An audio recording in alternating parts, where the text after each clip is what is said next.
I've had a fascination recently with low-powered desktop chips like the A6 5200 we've looked at. While these aren't great for gaming or other heavy workloads, they can run a lot of other cool services like Plex, Home Assistant, or TrueNAS while using very little power. I had a few people recommend some Intel Pentium J series processors, and it really made me want to get one and compare it to the AMD offering from around the same time period. So today, I'll be looking at this motherboard that I got off of eBay, and we'll see if we can turn it into something useful. Stick around to see how it turns out.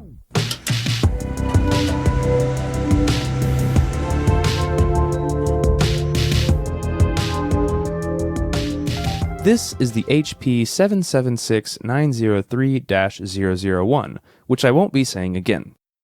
Because of some poor documentation, I really don't know exactly what model of PC this comes from, but I believe it features an embedded Intel J2850, which is a 4-core low-power CPU clocked at 2.41 GHz.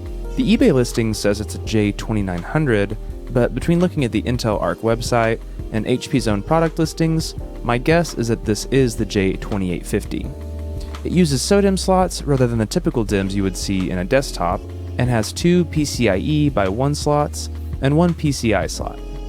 Even though it features a laptop chip, it still uses a standard ATX power supply, so I won't have to find a laptop charger to run this.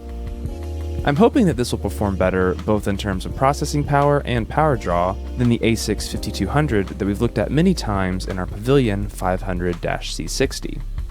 If so, this could be a really good board to use as some type of server, especially since this one has PCIe slots for expandability, unlike the Pavilion 500-C60. Because the eBay seller appears to have cleaned this board before selling it, we don't need to do too much.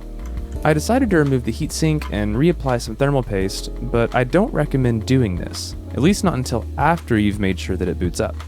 Otherwise, if it doesn't, you really have no way of telling if the item was damaged when you received it, or if you damaged it yourself. So if you're buying something used, make sure to test it right away, unlike what I'm doing here. Like with many of these mobile chip desktops, the heatsink just pops off after releasing a few clips, revealing our Intel J something. After a little bit of isopropyl alcohol and elbow grease, we've got the CPU die and heatsink all cleaned up, and can reapply some thermal paste to make sure it stays nice and cool.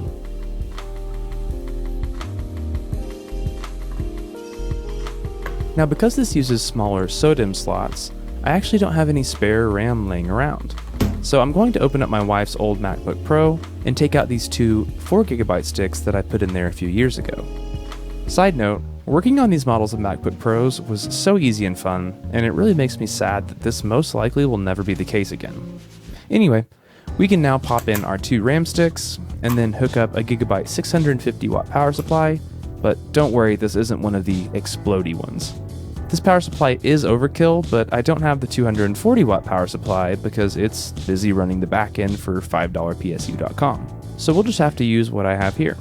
We'll also add in an ADATA 128GB boot drive, and then lastly our handy dandy monitor.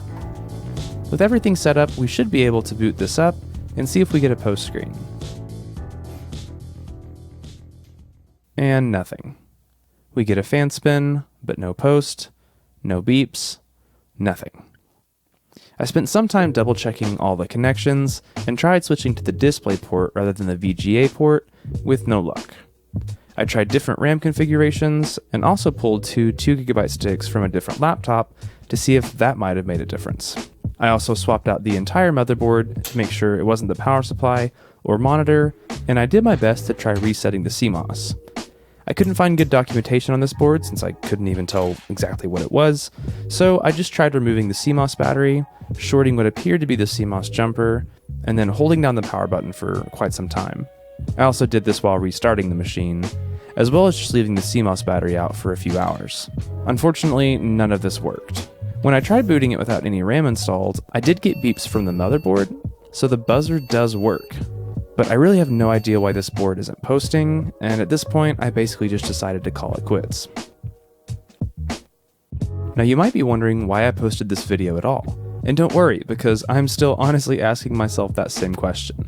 But when I've posted videos in the past, I've received some comments along the lines of, well of course it works, why else would you make a video? Or, I bet he tested everything before filming, or something else along those lines.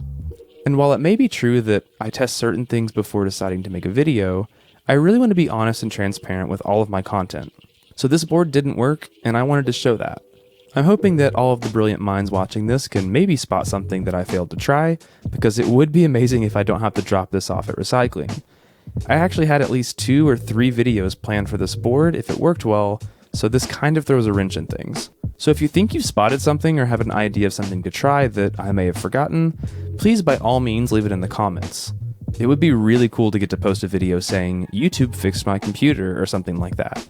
I'll put the model number of the motherboard in the description if you really want to look into it. Otherwise, maybe just let this be a lesson in buying used hardware. Sometimes things don't work, so always test any items you receive before tearing them down.